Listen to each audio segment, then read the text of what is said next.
चीचू कौवा अपने बच्चे की ओर देखकर रोए जा रही थी। वो रोते हुए बोली, भगवान, एक बार, सिर्फ एक बार मेरे बच्चे के मुंह से मुझे माँ सुनना है भगवान। यूं वो रोए जा रही थी। इतने में लूसी कबूतर, टोनी गौरैया और छोटू तोता वहाँ पर आते हैं।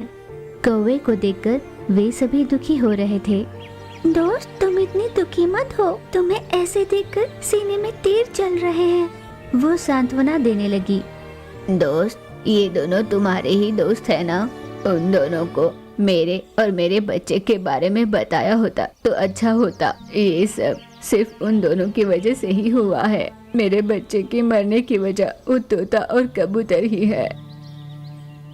मुझे माफ कर दीजिए, मैंने नहीं सोचा था कि बात इतनी बढ़ जाएगी। सच कहते हैं, हम नहीं जानते थे। इस तरह वे दोनों माफी मांग रहे थे। आखिर हुआ क्या था? उसके बच्चे की मौत की वजह लूसी कबूतर और छोटू तोता क्यों थे? चीचू ने ऐसा क्यों कहा? चलिए जानते हैं। कुछ महीने पहले कौवा अपने अंडे को देखते हुए, तुम बाहर आओगे, मुझे माँ कहकर बुलाओगे, हर बुरी नजर से मैं तुम्हें बचाकर रखूंगी, तुम्हारी देखभाल करूंगी। यूं अंडे को देखते हुए चीचू मन ही मन खुश होती थी। वहीं पास में टोनी गौरैया रोते हुए कह रही थी, हे भगवान, मैं आज भी अपने बच्चों के लिए कुछ भी नहीं कर पा रही हूँ। मेरे बच्चे भूख से दिल मिला रहे हैं, मुझे कोई रास्ता बता दो स्वामी। यूं रोती हुई वो बहुत दुखी हो रही थी। उसे देखकर चीचू कौवे ने पूछा, कौन हो तुम दोस्त? इतनी दुखी क्यों हो रही हो? दोस्त, मैं पड़ोस वाले छोटे से जंगल में रहती हूँ।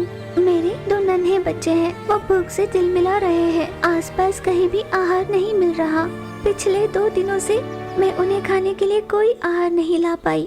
यूं गौरैया ने दुखी होकर उससे कहा। कौवे को उस पर दया आई। दोस्त, मेरे पास थोड़ा सा आहार पड़ा हुआ है, तुम उसे ले जाओ।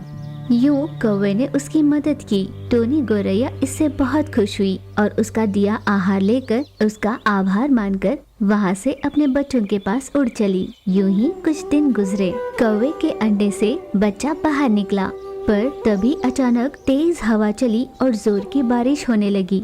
उस तेज हवा में कौवे का घोंसला टूटकर पानी में बह गया। घोंसले के गिर जाने की वजह से कौवे ने अपने नन्हे से बच्चे को अपने चोंच में पकड़ा और उसे सुरक्षित जगह ले जाने के लिए वो उड़ने लगी। यूं बारिश में उड़ती हुई वो पड़ोस वाले जंगल में पहुंच गई। वहाँ एक पेड़ के तने पर अपने बच्चे को बिठाकर उसे भीगने से बचाने के लिए एक पत्ते से उसका सर ढक दिया। उसे दूर से देख रही गौरैया ने कहा, ये तो मेरी दोस्त चीचू लगती है। ये सोचकर वो उसके पास गई। दोस्त, तुमने मुझे पहचान लिया?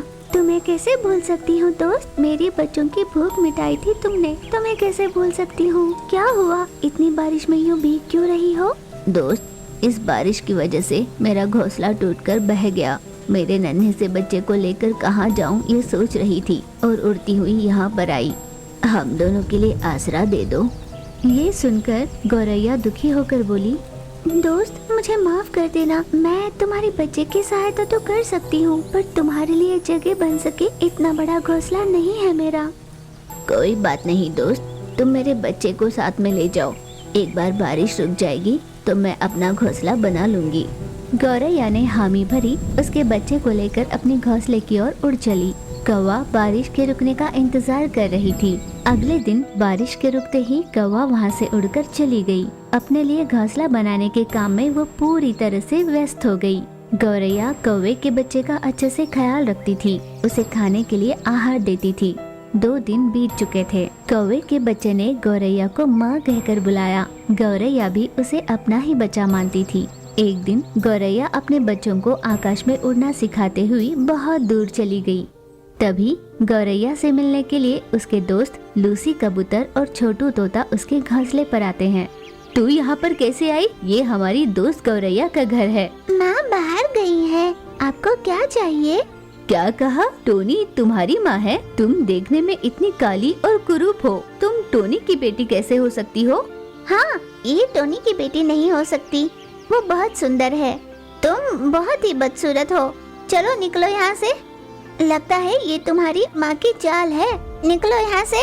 बेचारा कौवे का बच्चा सच ही कह रहा था, पर उन दोनों को उसकी बातों पर विश्वास नहीं हुआ। उन दोनों ने उससे बहुत कटु बातें की और वहाँ से जाने के लिए कहा। बिना पंख वाले उस नन्हे से बच्चे को उन्होंने वहाँ से ढकेल दिया। उसे उड़ना नहीं आता था, फिर भी वो अपने पंख हिलाते हुए हवा में धीरे धीरे उड़ने लगी और थक कर जमीन पर गिर जाया करती। उसे चोटें लग रही थी। टोनी माँ कहते हैं कि तुम बहुत सुंदर हो और मैं काली हूँ। उन सब ने मेरा बहुत अपमान किया। मेरे कई बार विनती करने पर भी मुझे बाहर कर दिया।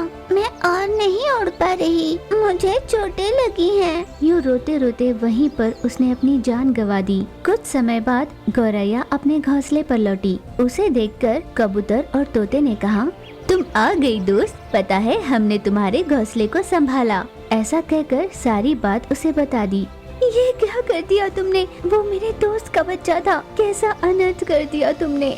यूँ गौरैया बहुत दुखी हो रही थी। तभी अपने घोंसले को तैयार कर अपने नन्हे से बच्चे को लेने के लिए कौवा वहाँ पर वापस लौटी। कौवे से बीती सारी बात बताकर गौरैया बहुत दुखी हो रही थी। कौवा तुरंत अपने बच्चे को ढूंढने के लिए वहाँ से निकल पड़ी। तब कौवे ने अपने बच्चे को कहीं पर मरा हुआ देखा। वो जब बिलक बिलक कर रो रही थी तब सभी वहाँ पर आकर उससे क्षमा मांगने लगे। तुम लोगों के माफी मांगने से मेरा बच्चा लौट कर नहीं आएगा। वैसे भी तुम सब माए हो, किसी बच्चे को काला कैसे कह सकते हो? हर किसी के लिए अपना बच्चा उतना ही प्यारा होता है। मेरे लिए मेरा बच्चा दुनिया का सबसे सुंदर बच्चा था। सच में मेरा बच्चा बहुत सुंदर था। तुम लोगों की बातों से वो कितना दुखी हुआ।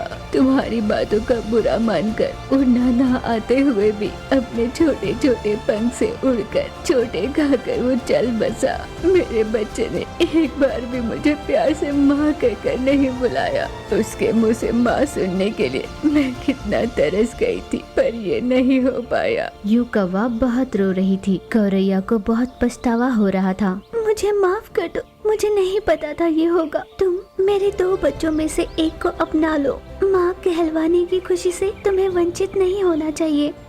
ऐसा कहकर उसे धीरज देकर अपना बच्चा उसे सौंप देती है। गौरैया के बच्चे ने कौवे को माँ कहकर बुलाया। कौवे ने अपने बच्चे के छवि को उस नन्हे गौरैया में देखा और उसी में खुशी पाने लगी। आगे पीछे की ना सोचकर, सच्चाई को ना जानकर उन्होंने बहुत बड़ी गलती की थी।